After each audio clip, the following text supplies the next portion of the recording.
All right, so the price of electricity is going up by 18% plus from April this year. That's for Eskom direct customers. Municipal customers will probably see their increases kicking in a little later. It's a big increase, particularly given the financial constraints that we are under, and rubbing salt into the wound, given that we are already without power for about a third of each day due to stage 6 load shedding. Let's speak now to the organisation Undoing Tax Abuse. Their CEO is Wayne Duvenage. Wayne, thank you so much for joining us. You know, it crossed my mind when I was listening to this shockingly high increase that we might be seeing a civil disobedience situation coming back on, thinking back to e-tolls, where the public in Gauteng just said, no, we're not paying. However, when you listen to Chris Yelland, Nersa had no choice but to increase to that point because of the court orders. What's your view on how consumers are going to react to this? You know, Sally, unfortunately, electricity is not the same as e-tolls. There was no consequences if you didn't pay your e-tolls. They couldn't enforce it. Whereas electricity and water and stuff like that, user pay scheme is easy to implement. If you don't pay, we'll cut your electricity off. Obviously, that doesn't happen in certain municipalities and Soweto, and that's due to political meddling. And they've created a bit of a nightmare, the politicians, for Eskom as a result of that.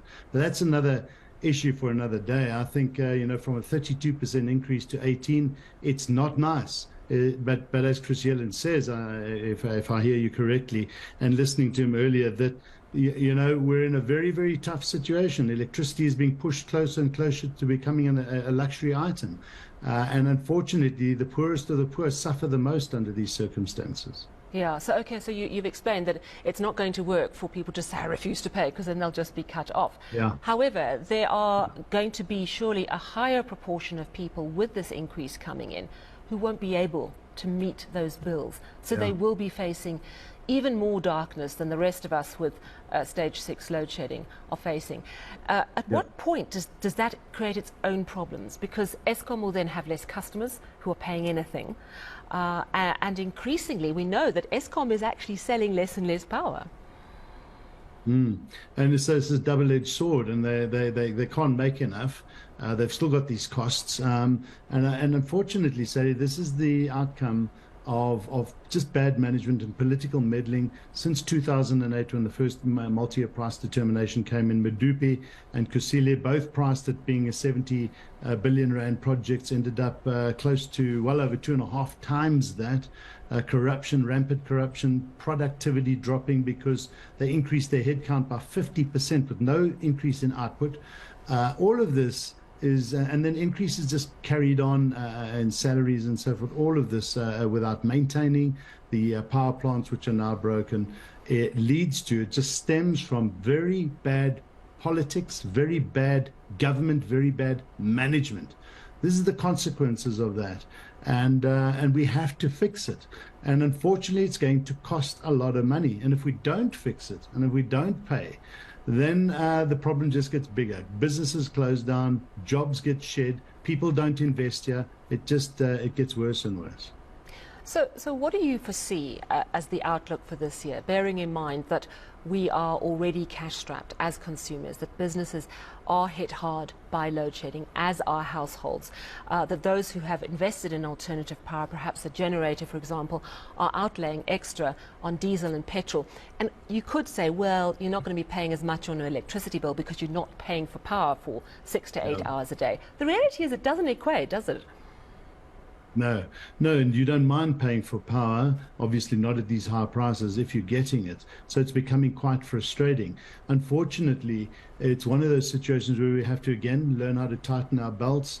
The rich people are going to afford it, are going to go off grid more and more. Eskom's going to suffer. So it's a spiral. It's a very tough one, and we need to hear the solutions from government. We've got to get rid of Eskom's debt. And that's going to have to be socialized, unfortunately, into the national fiscus. That's the first start. We're going to have to get on top of this maintenance and the stuff that is happening with inside Eskom that is bringing down some of these plants unnecessarily. There's a lot of work to do, but it's a leadership issue, and I think we can get on top of it, and there was a journey to get there. But unfortunately, it gets worse before it gets better. And that's where we're in now. We're in a very, very tough situation. And if we can fix this, and if we can all just get together and put pressure on government and put pressure on those municipalities who don't pay Eskom, and their residents have paid the municipality, but they just don't pay it over. Again, due to maladministration and corruption. The message I've got for those municipalities, for those residents, is why do you keep electing those people to run those municipalities the way you do? So they're going to have to suffer the consequences there as well. And we really have a big problem, but it's a leadership crisis we have. Do you think that there's a leadership crisis within Eskom? The tone coming out of the Nersa conference is that it's within Eskom's power to fix the problem, that maintenance is their problem and they're not fixing it properly, which is something similar to what we've heard from the Energy Minister, Gwede Mantashe. Do you think that a new team perhaps at Eskom, and we're likely to see that with Andre de Ruyter resigning, the COO retiring, Jan Oberholzer soon. Do you think that we need a new team and that new team might have more success? I think it's a combination of a few things. For me, the leadership crisis is a political leadership crisis that allowed us to get into the mess.